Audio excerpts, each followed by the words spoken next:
are honored to host Andrew Bolton, the curator in charge of the Costume Institute at New York's Metropolitan Museum of Art, for a discussion on his career as a curator and the intersection of fashion, art, and technology. So the Costume Institute's been part of the Metropolitan Museum of Art since 1946.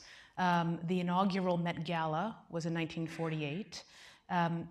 Would you mind describing for the audience the relationship between the museum and the Costume Institute? Sure. It's very strange to the outsider, I suppose, because we became a curatorial department in 1959, I think, 59, and so that's when we really became a fully fledged curatorial department. But unlike other departments in the museum, we raise all our own funds, so we're supported by the fashion community. And that was one of the reasons that what was then the Museum of Costume Art came to the Metropolitan Museum. So we're supported really by the gala that Anna Wintour organises every year. It's an extraordinary forum for us. I think that the gala very much shines a spotlight on the exhibition that we would never have otherwise. So the huge media attention that the gala gets, we really bask in its reflected glory. And that really does pay for our acquisitions, our salaries, and really our capital projects. So for those of you who don't know, Manus Ex Machina is it's now on view at the Met, as I said, but it focuses on the relationship between handmade and machine-made. And you've talked about some of your inspiration for the exhibition and this wedding dress, which is sort of the opening to the exhibition, which is just stunning. It's breathtaking. But can you describe those inspirations and how your vision ultimately came to be? I was very keen that the technology wasn't going to be too overriding. Especially in fashion, there's a tendency to gravitate towards designers who are creating clothes where technology really is an end product in its own right, as opposed to a vehicle to get you from A to B. So I was very keen to look at technologies in fashion that had a very practical application: laser cutting, ultrasonic welding, bonding, laminating. So in a way, technology that was very hidden. It was very, very covert as opposed to very obvious technologies. So that was something I was very keen to do, is focusing on the practical side of it. And then I was at the Chanel Couture show a year ago, 2 years ago now, and there was one particular wedding dress that to me really articulated the theme beautifully. It was a wedding dress. It was the finale of the collection, worn by a bride who was 8 months pregnant at the time. So it had a very Van Eyck-like silhouette. But from the front, it had this very super modern feeling to it. It was made out of scuba knit, sort of a type of neoprene that was all machine sewn. And then when the bride turned around, the train, which was in the exhibition, is 20 foot. For the actual runway, it was about 10 foot. It was hand embroidered and machine embroidered with paillettes and with gemstones and with pearls. So to me, it really was this great amalgamation of the hand and the machine. So it was one of the major inspirations for the exhibition. The exhibit also illustrates this broader message of progress and technology. Can you talk about, and we talked about the wedding dress, but other elements or objects within the exhibit that you think really illustrate progress in technology? But I suppose the most obvious technology we have in the exhibition is 3D printing. So we have several designers who've engaged with 3D printing. And even though at the moment it hasn't really a massively practical application in fashion, I think it has the potential to be as revolutionary and as radical as a sewing machine, and as democratic as a sewing machine. The idea is that you'll have a 3D printer in your house to 3D print your dress or your jacket, your trousers. So it's really custom-made clothing to your body. So the ultimate expression of the haute couture. And we're not there yet because the materials are too inflexible. It tends to be a powder that becomes a solid. So it's a very rigid, almost like an exoskeleton. Will you talk a bit about Alexander McQueen's Savage Beauty and what the idea was and what you were... Yeah, well, it was something, again, it was an exhibition. We had another show planned at the time, actually. And then McQueen, as you know, passed away, which is suicide at a very young age, at the age of 40.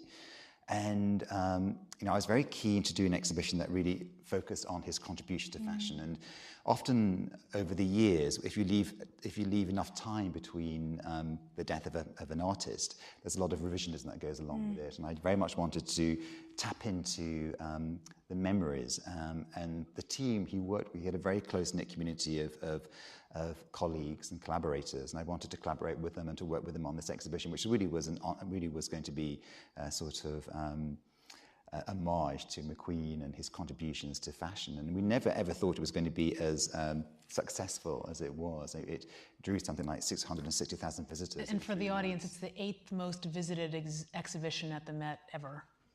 So it was, yeah. Incredibly successful. We never really set out to create a blockbuster. And it really was the people who made it. I think people really responded to him as a designer, him as a man, the beauty of the artworks. And I think that was really what made the show a success.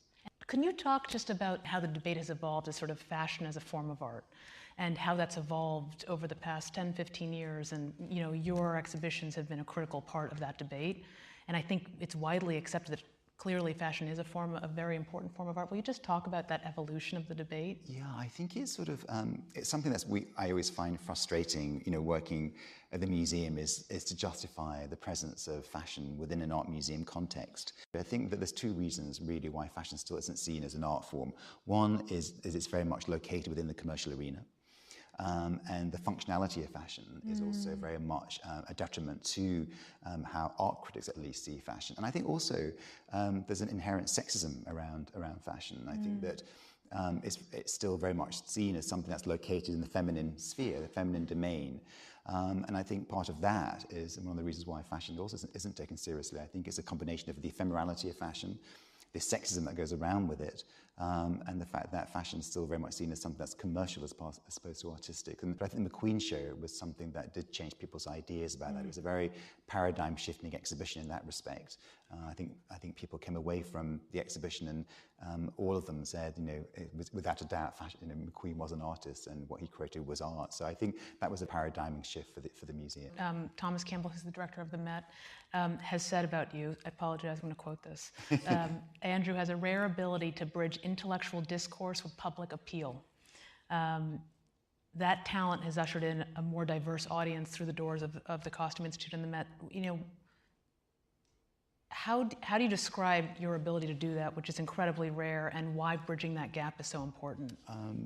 I think it's something that I'm very conscious of.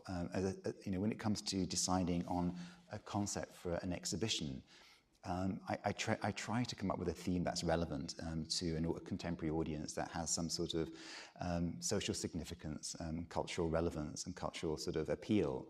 So I'm very much aware of that as I come up with an idea for an exhibition. And I think at the same time, you do have to entertain your visitors. That's what I said earlier. Part of our role is to try and make visitors see fashion differently and try to encourage them to look at fashion in different ways. So it's really important for me that the subject is engaging, that the groupings I sort of create are engaging, and that it's entertaining, that as an experience it's entertaining. I think shows should educate as well as entertain, and sometimes entertainment is seen as a dirty word in sort of the curatorial sort of exhibitions, but I think shows should really sort of, people should leave feeling inspired and feeling rejuvenated. Will you talk a bit about what you expect over the next 5, 10, 20 years? What in your mind is the future of fashion? Well, I think fashion at the moment is a bit like a house of cards. There's this idea that designers are dispensable and that fashion is disposable. A lot of designers are leaving big brand houses in Paris, and I think that part of the exhibition is trying to slow down fashion a little bit and trying to slow down that pace. And really showcasing the artistry of fashion, the talent and creativity of the people who make fashion. It's really about the making of fashion. And to me, it's important to stop a little and not be so fast. I think that the role of technology is in terms of fashion, is really important when it comes to social media. Only 5-10 years ago, people could see fashion shows, only a select few as editors and a few buyers. And now there's live streaming, so people can see fashion shows as they're taking place. And I love that democracy, and I love that accessibility that technology allows fashion. So I think that's extraordinary, but I think sometimes it also it creates this incredible fast pace of fashion where designers are creating sometimes up to 16 collections a year, and they don't even have time to reflect on their own work and to appreciate it and to see where they're going. So I would love to see fashion slowing down a little bit, and a greater appreciation for the talents, enormous talents behind some of the labels. Andrew, thank you so much for your time. This has been unbelievable. And thank you on behalf of all of us. So. It's for S1 Beat.